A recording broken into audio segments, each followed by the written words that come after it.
अब आप भाजपा में आ गए हैं, तो क्या कारण रहा उसका? एक महाभारत पहले हुआ था द्वापर युग में, एक महाभारत हरियाणा की भूमि पे अब होने वाला है, वो भी इलेक्शन के तौर पे। तो इसमें लोगों को घरों से बाहर निकलना पड़ेगा और बीजेपी को सपोर्ट करना पड़ेगा और योगी जी की रैली का काफ़ी प्रभाव पड़ेगा। और नायब सैनी जी बरवाला में आए थे, राजनाथ सिंह जी आए हैं, तो लोग काफ़ी चाहते हैं कि पंचकुला में भी बीजेपी की सरकार बने। अगर अब आम आदमी पार्टी जो है वो अलग हो जाती है, तो आप उनके साथ दोबारा समर्थन में जाएंगे उनके लिए?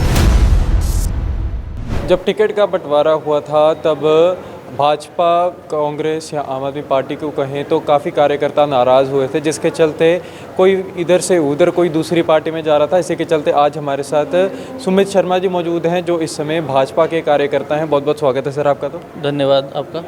सर, पहले तो आप ये कारण बताइए कि आप पहले तो आम आदमी पार्टी में थे, अब आप भाजपा में आ गए हैं, तो क्या कारण रहा उसका? देखो, मैं आम आदमी पार्टी में था, जिला युवा अध्यक्ष था, सब कुछ सही चल रहा था, पर जो कांग्रेस के साथ गठबंधन करा है वो बहुत ही ज़्यादा गलत करा है। उसमें आप ये देख सकते हो, कांग्रेस देश के लिए सही नहीं है। कांग्रेस की रैलियों में पाकिस्तान जिंदाबाद के नारे लग रहे हैं, कश्मीर में पाकिस्तान जिंदाबाद बोला जा रहा है, और ये गृह युद्ध करने के ऊपर उतर गए हैं। इनको ये है कि पंजाब से किसान शंभू बॉर्डर पर बैठे थे, हम उन्हें दिल्ली बॉर्डर पर ले जाएं हरियाणा में कांग्रेस की सरकार बना के। इसके लिए इन्होंने हवा भी चलाई, पहलवान बेटियों को वहाँ बिठाया धरने पे, और बाद में पता लगा कि वो दुपिंदर हुड्डा का काम था। तो कांग्रेस के साथ गठबंधन आम आदमी पार्टी का मुझे बहुत ही गलत लगा। अगर आम आदमी पार्टी ईमानदार थी तो अकेले चुनाव लड़ती, चाहे 2034 में या 39 में आती सरकार उनकी, पर ईमानदारी से आती, आम लोगों को फ़ायदा होता। कांग्रेस के साथ मिलकर उन्होंने धोखा दिया, आम कार्यकर्ता को भी, आम जनता को भी, जो कांग्रेस से नाराज चल रहे थे।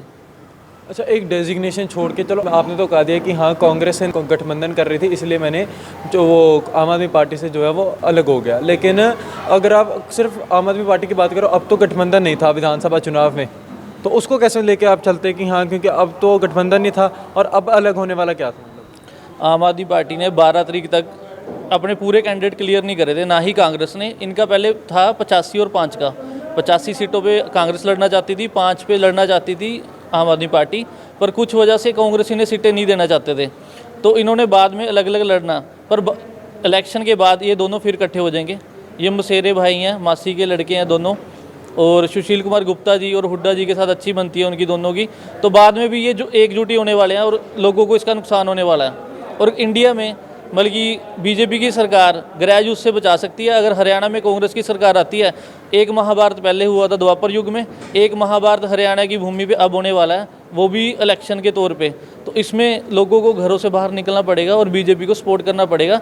नहीं तो जो चीज़ें पाकिस्तान में हुई हैं, जो चीज़ें श्रीलंका में हुई हैं और जो बांग्लादेश में हुई हैं, उसकी तैयारी भारत में हो चुकी है कि इसकी हमने तैयारी कर ली है, और वो गृह युद्ध वाली स्थिति पैदा कर रही है कांग्रेस, और उसके साथ आम आदमी पार्टी मिल गई है, और कुछ और सपा बसपा सारी पार्टियां उनके साथ मिल चुकी हैं। अच्छा, पहले तो आप आम आदमी पार्टी को लेकर बड़ा कहते थे कि हाँ आम आदमी पार्टी बहुत अच्छी है, लेकिन अब चलो गठबंधन तो उनका हो गया, लेकिन अब आप उनको वैसे ही कह रहे हो कि नहीं वह ऐसे हैं वैसे हैं, तो उसको कैसे देख रहे हो आप? मैं उन्हें ऐसे वैसे नहीं कह रहा, वो अगर इंडिविजुअल लड़ते तो मैं भी उनके साथ था। मैं भी एक आम घर का लड़का हूँ, जो मलगी पहले वार्ड प्रेसिडेंट बना, फिर सर्कल प्रेसिडेंट, फिर जिला युवा अध्यक्ष बना मैं।